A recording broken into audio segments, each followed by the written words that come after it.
cause girls is players too. Uh, yeah, yeah, cause girls is players Good too. morning, good morning, good morning, Good good morning. morning. Welcome to the next episode of Girls Are Players 2.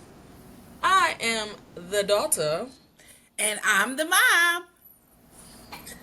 and we are just excited to be here with you all this week. Ma, just want to check in with you. How you doing? I'm doing all right, doing all right. Had a pretty busy weekend. It's graduation season, so I think I'm up to number 5. Whew. Yeah, but TT Moya love the kids, so Love the kids.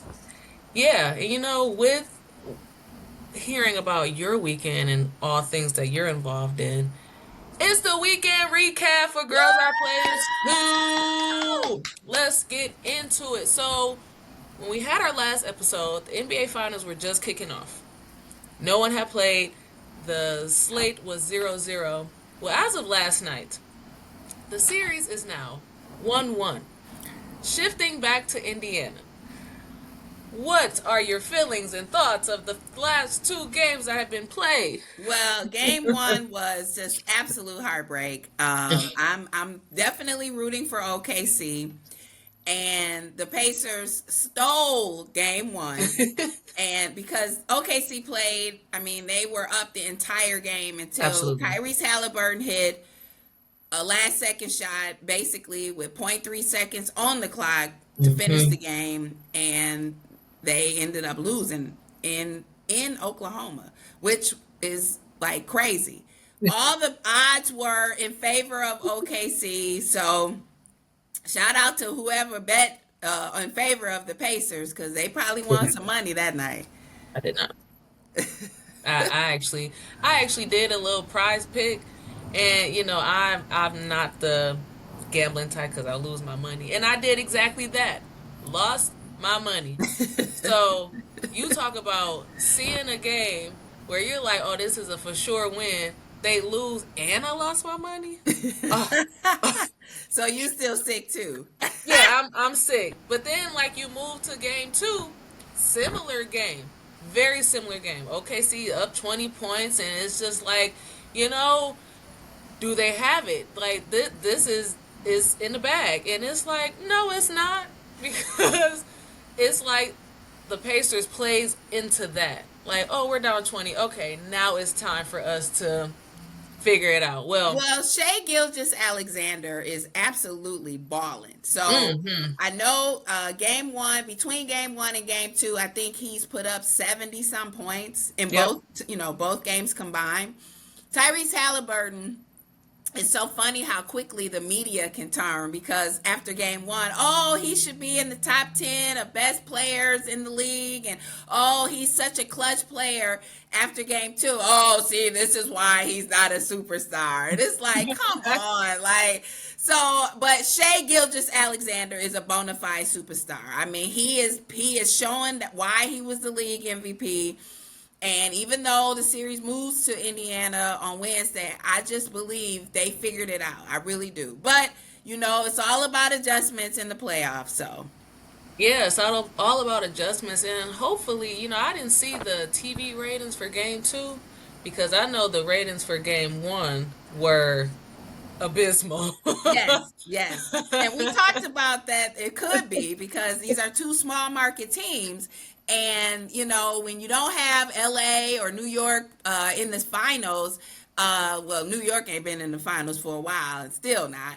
But it just, it's just interesting. But the ratings for Monday's game were basically from the 19, I think they were as bad as they've been since 1980s. 88, I So believe. yeah, so it Hmm. just and game 2, it was a Sunday. It's on ABC. I heard some chatter today that people were complaining about the halftime show, the Stephen A. and Kendrick Perkins and Malika Andrews and Bob Myers. I guess they weren't very good, Mm. so people were complaining. So that probably means it probably didn't do well either yesterday. Yeah, yeah. Well, we'll see what happens because we don't get the the luxury of seeing Ernie, Chuck, Kenny, and Shaq anymore. So it's like we just take what we get. So it's almost like a double whammy. Subpar commentators, low, not big markets. So it's just like we'll be glued to the TV because Well, it's basketball. hopefully ESPN is doing their due diligence because that crew, the Inside the NBA crew, is moving to ESPN next Hmm. year. So maybe they will be the halftime commentary for next year. We'll see. We don't We'll know. We see. don't know. We'll We see. don't know. Well, what I we'll see about those ratings for the NBA finals. But what I want to know is, did you tune in Saturday to see this young lady win the French Open? Hey, Coco Gauff! Yay! Yeah, Okay. Coco. Yes. Yes, I tuned in. It was on at 6 a.m. on the West Coast, and I was up because I am just a fan of Coco Gauff, and what an incredible match! She was down in the first set, lost the first set, and and just came back second and third set, just roaring back, and it was an unorthodox game for both athletes. Arena Sabalenka, she's a three-time uh, tournament champion. Coco now has her second, but Hmm. they've played each other in a finals before, and Coco beat her in the U.S. Open. Hmm. And so, of course, Arena was like just. I mean, both athletes were just out of sorts with unforced errors, missed first serves. I mean, double faults. But Coco, what I love was she didn't lose it. Like when she was losing or had to fight to come back, her poise and her grit was just, it was full on display. And it's a testament to how much she's matured, because Hmm. 3 years ago, 2 years ago, same tournament, she was in the finals and lost, and oh, the tears was flowing, she yelling and blah blah blah. That you didn't see that from her, but you saw it from Arena. Yeah, and I think the word that comes up for me is just composure. Because to your point, when you have errors and things like that, it's so easy to get frustrated and show all your emotions. Plus, it's an individual sport, so it's you against it's like you don't have a team to really fall back on. But when I was reading about the match and all of that, Americans. She is putting Americans back on the map too, because the last American to win the French Open was, say it with me, in 2015, Serena Serena Williams, Williams. yes, yes. So this is a great just accomplishment for Coco at 21. And I kind of felt some type of way because I watched Sabalenka's interview. She cleared herself up, but she went in that initial interview like, yeah, the unforced errors and there was some win, but because I know her in the semi, she played Iga, uh, and she's Swiatek, like, yeah. yeah, if Iga had beaten me and was in the finals, she would have beaten Coco, and it's like, excuse you. Okay, because Listen, Coco gave her praise and did her due diligence. Like, it's a one and a two. So these are the top two to be in the finals. You better give Coco some props because she was down 4-1 in that first set. yes. So, Yes. Well, you got to say her name because Coco Gauff is definitely putting her name on the map when it comes to tennis. The men's French Open finals came down to Carlos Alcaraz and Yannick Sinner. And we talked about Yannick a couple weeks hmm, ago because, he was banned from doping.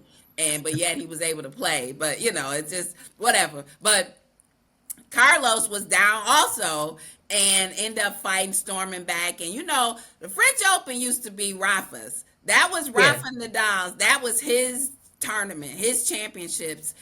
He's like the king of the clay court, and I know that's your favorite tennis player. hmm, So it's just a testament to the sport. The names Federer, Nadal, Djokovic was still in it, but Sinner yeah, beat him. So to see these young people coming up, making names, making waves for tennis, it was just exciting. So it's a great, great, great tournament all around. great tournament, absolutely. I just want to give a cheer hand clap again for Coco. Good job, girl. Good job, good job, good job. Because we know winning, you saw her holding her plaque or what have you, but we know she also got her money. She got her She got bag. paid. She She got got paid. paid. Yes, she got So paid. congrats, Coco. Keep doing your thing. You know, you are in your prime. So we are all rooting for you. But we gonna talk a lot about people getting their money, getting that cheddar, that bread, that dinero, whatever you want to say. And I want y'all to listen to me closely. Here on Girls Are Players Too, we gonna get y'all up on some things. The name Najari Kennedy. I want y'all to put that in y'all minds because she's a millionaire. She's $1 million pitcher in college. She got that bag, y'all. Najari plays for Texas Tech, and Texas Tech played against Texas in the women's softball World Series. And she's a sister also. Mm-hmm. And she actually signed for $1 million NIL deal before she actually pitched her first inning with Texas Tech last year. And just incredible to get to that point. And then right before the end, the last game of the World Series, she signed for another $1 million.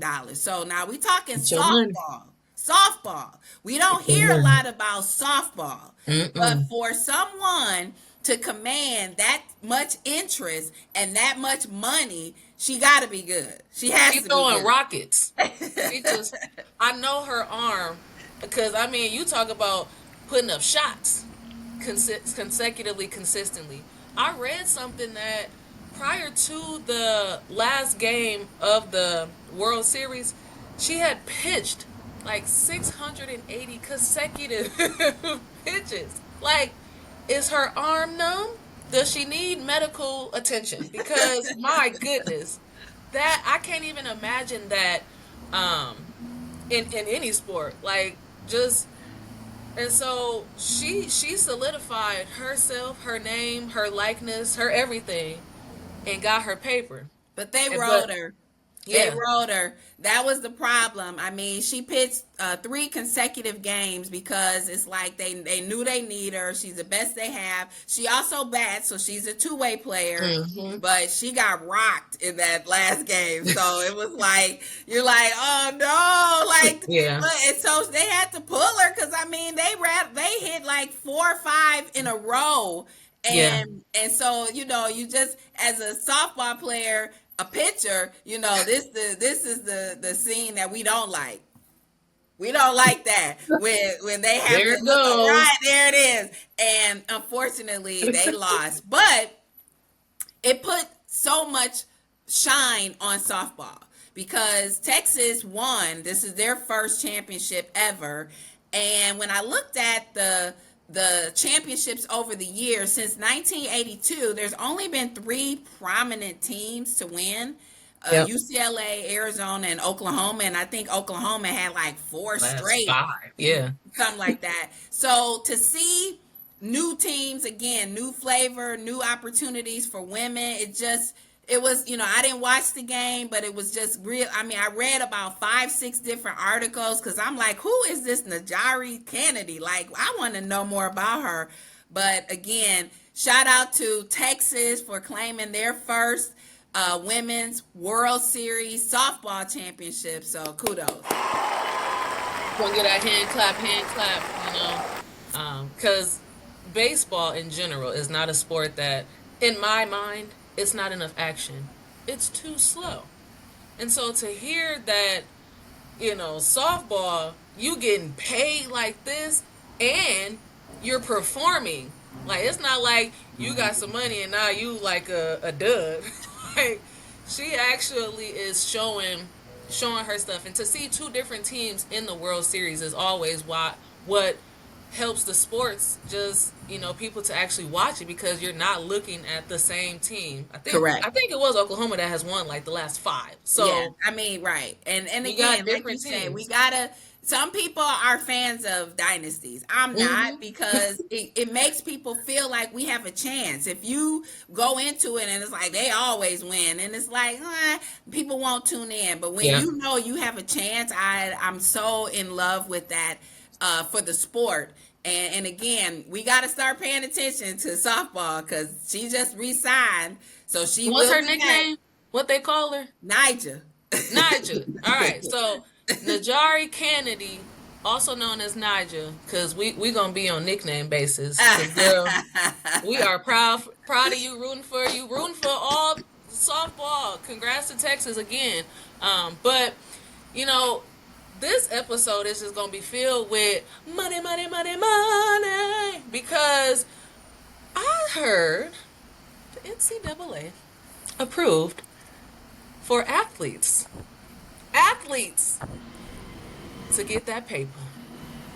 What is your take on that?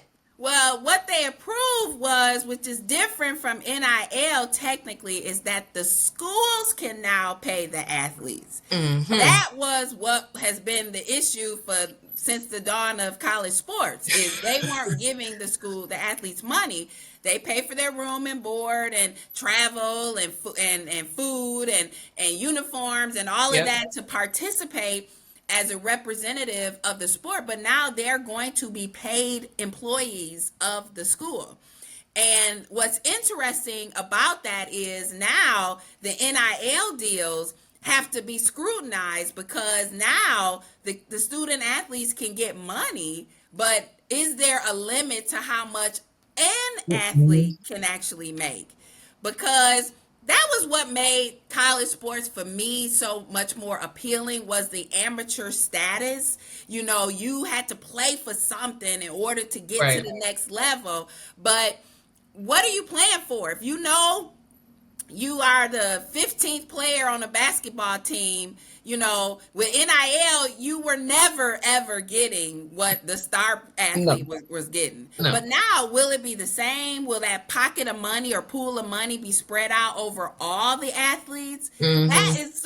I'm paying attention to that, because I'm interested to see how that's You gonna shake out. you know what I'm paying attention to? What? Yeah, because another part of the articles and whatever that came out is that 2.5, 2.6 billion is like being paid retroactively, like back pay from the last 10 years. Now, if my math is correct, I was finishing college undergrad 10 years ago. Yep. So, where my money? Where is my money? Because my name and likeness and face was on the campus, in grocery stores. I didn't sign a consent form for that. So, I know I was Division 2, but if there is a process where I can put my name in the pool to say, hey, I need some retributions, I don't care if it's $5, y'all gonna pay me. Well, Because I put in the time. that's like when you watch these episodes of sitcoms from back in the day, like Three's Company. I watched this past weekend, or a TV show Martin. And, of course, Martin, that's the main character, John Ritter, Jack Tripper. They would have gotten their residuals from being, from the syndications of the shows, just constantly being reproduced and whatever. But what about the waiter that was in the show, or Bruh Man that was on Fifth Martin? flow. Right, so his residuals is like $12, $20 a month, which Yes. is like, It's so royalties. are you sure you want reparations if it's $5? Yes, because it at least it acknowledges that I put in the time on that campus. I'm telling you, if y'all want the proof, I got photos on light poles in the school, at Pick and Save 5 miles from the school. Telling y'all, get y'all money. Get y'all money. Okay. But, the other thing that I think about with this whole ruling of all this money is what does it look like now for, like, what are the stipulations for the athletes in the classroom? Because now that, more money is being distributed, it's starting at 20 million this year. By the time 2033 comes, it'll be up to 33 million. So it's just more money being cycled through these universities. So it's And like, that's per university, right? right. Okay. So my thing is, what does the classroom, like, what are the stipulations of Do they have to have this a money? GPA average? Right. Is that what you asking? That's what I'm asking, because Because people already got NIL, and it's like, oh, you got NIL, you get paid this, you're for sure taking off when you leave school. But for the school to pay these athletes, what are the stipulations? well, like I said, we got to follow this one because this was a huge ruling that came down on Friday. And I am certainly curious because, I just really, like I said, I'm all about the amateur status of the athlete and working hard and playing for something. You want your scholarship renewed every year, so you got to perform. Again, player 1 to player 15. But when you have a football program like an Alabama versus a Marquette University that doesn't have football, how can you compensate these athletes to make them want to stay Yeah. where they are? Yeah. Because the revenue from Marquette, they do well because basketball is the top sport. But what about the other sports? Right. So what does How's that that look like broken for in? softball? What does that look Yeah. like for swimming or women's volleyball? What does that look like for the other sports? Because these Power 5 schools can command so much. And then Hmm. as a supporter, you were supporting NIL, but now the school can actually pay the athletes. So where does the money come from? Hmm. Oh, but I want some. So if you get your $5, I'm gonna be really happy for you because obviously it's passed me by, and I'm okay with that. I mean, 100% okay with it. You do understand that being a college athlete, there's a lot of time commitment, sacrifice, financials that you're going to experience. A lot of families that send their kids away, the families are struggling, but that was the whole point. They don't have to worry about being on campus and Right. paying for food and stuff, Right. but the parents are still struggling. So this notion of paying athletes, I was not a fan of it, but I appreciate that this is something that they do. I just want the equity to be present for That's women, it. for men, from the first player to the 15th player. That's all me. I just want it to be fair. Equity, not equal. Okay, everybody is not going to get the same thing, but understand that there are other sports outside of that, the footballs, the basketballs, because though the sports that are like not talked about as much are helping to keep revenue going in the schools. So That's true. don't leave them out. Don't leave them hanging. Um, so yeah, I'm excited to see what comes of that, and I'm gonna have an application out there too soon. But when we just keeping on with all things money, when you think about athletes in college that are now getting money, this NIL, what is your take on seeing this? Like, what is the first thing that comes to mind for you when you see this image? Okay, so we just talked about other sports. And this is a listing of what is this? The top 15 World's highest paid world's athletes. highest paid athletes, and Cristiano Ronaldo is the number one highest paid athlete. Now that's his salary, like that's what he makes, not with endorsements. That is what Hmm. he makes, and he's a soccer player, Yeah, a world class soccer player. Number two was Steph Curry, but number three is Tyson Fury. a Like boxer. what? What? That must be why HBO and Showtime pay. We got to pay to watch it because Yes. you paying somebody $44 million. Like what? Yeah. And then you got Dak Prescott. So the whole top row are different sports. So it's just so interesting. One thing that stood out to me, because we are building a platform and giving ourselves a rightful spot at the table. You don't see any women on here. Now, the one woman who would have held it down for all women, Serena Williams, she's out living life with her kid and husband and being retired. But this just shows that women's sports is like is they're we're working, we're building, but we are just not to that point to see these figures on a woman for a woman athlete.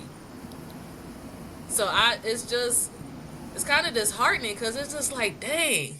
Yeah, Oh, I well, mean, and that's they the they making problem. money. We have to continue to find space to talk about this because, you know, soccer internationally is the biggest sport, period. And Hmm. that's what people don't recognize or don't understand. And for a while, the United States women's national team had more fanfare than the men. And the Absolutely. men, they just lost to Turkey and they're friendly over the weekend. So it's like women's soccer, has kind of put the United States on the map in terms of competition, and they Hmm. won gold, at the Olympics, and and it just it is something that it's like the big word is why. The money, the revenue is there. We know it's all about ratings and it's Yep. all about revenue for the sport. But how can we get more money pouring into women's sports? Because now we say Coco, she got her money. She probably made 3, 4, 5 million from winning the French Open, but that's three, four, That's 5 million. Like yeah, that's that's that's pennies. yeah. I mean, to get on that list, you need like 40 million. So Right. that's the thing, and it's so how so we just have to continue to talk about it. Yeah. Put their name, say their names, put their Say their names name. out there so people can become, more excited. The W, of course, is trying to do more for women's sports and women's basketball in general, with these rivalries and trying to Hmm. kick up some narrative and whatnot. But we still need more. And I really want to think about like what suggestion or how we can do that because the eyeballs are there. People do tune in, Absolutely. but not to the Absolutely. level. We get it. We understand. But there has to be more opportunities. And I'm glad endorsement deals are in place for some of these women to profit off of something because their annual salaries or their annual contracts are just not where they need to Yeah. be. You can't sustain or live the life that you want off the salaries that many of the female athletes get. Yeah, just to what you said, we saw 2 episodes ago just the rookies with Coach, and a lot of females are commentating They got or shoe deals, shoe deals and commercials. So I mean, like you said, the eyes are on them, but it's just like love us. Come on, because when it comes to like basketball, we're gonna give you the fundamentals, but it's gonna be very entertaining. Like we got that stuff. We got the juice, as they'll say. But in other sports or other aspects of the world, like give us our due diligence because we are putting in the time, the effort to make a name for ourselves. And money aside, you know, women now are finding ways and avenues to stay relevant, to keep the eyes on them. They'll make whatever money they need to make. They'll go overseas or do it however. But they're also, doing charities, doing different events, doing all types of things. So if the money ain't there, go where you're loved. Okay? Because we gonna keep saying the names, the Coco Gauffs, the Najari Kennedys, the any woman Paige athlete, Beckers, Caitlin Clark, Asia Wilson. all of them.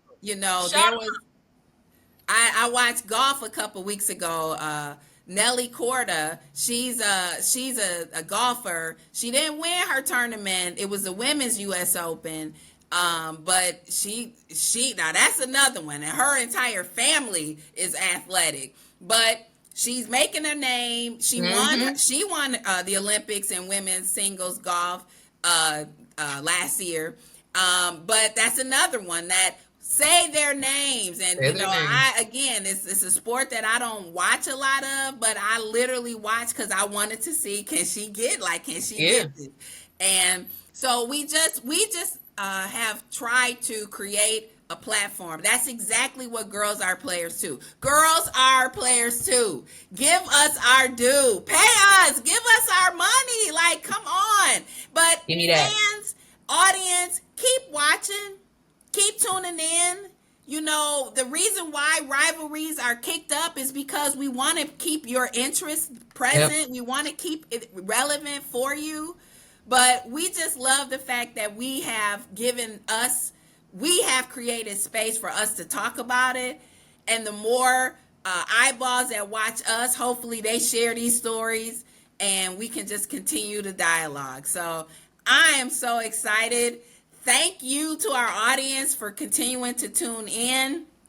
We appreciate the fanfare, and let us know how we're doing. We want to hear from you. So when you see our episodes, put some comments in there. Let us know how we're doing because we really truly are having a great time. Yeah, But we on I'm looking Facebook. forward to Thursday.